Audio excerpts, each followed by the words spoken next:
Ik kan me nog herinneren dat we niet zo lang geleden elkaar spraken. En dat je zei van ja, ik wil graag een oproep doen aan mensen om mee te spelen. Nee, ik moest toen een oproep doen voor mensen die foto's met mij hadden van live optredens. En die zouden we dan gebruiken voor op de hoes. En we hebben heel veel foto's gehad, dus er is nu een hoes met echt foto's van fans erop. En die hebben ingestuurd, dus die krijgen de eigen foto te zien. En dan heb ik ook een bedankje op de achterkant van mijn single gezet van bedankt Sandra bijvoorbeeld dat jij deze foto hebt gestuurd. En daar hoor je heel veel goede reacties over. Hebben al die fans ook al een single toegestuurd gekregen? Dat weet ik eigenlijk niet. Volgens mij wel. Volgens mij hebben ze de single al.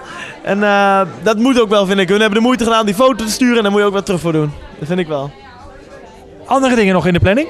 Ja, 7 december ga ik voor het eerst een concert geven. Dus daar ben ik wel heel erg nu al zenuwachtig eigenlijk voor.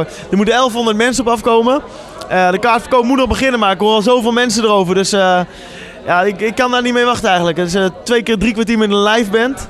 Dus echt iets nieuws voor mij. En voor het eerst een eigen concert, dus dat is heel spannend. Waar gaat het gebeuren? In Bunnik, in de A12-zaal. Dus naast een discotheek Brothers. Ja, en daar moet het allemaal gebeuren. 7 december. En wanneer start de kaartverkoop?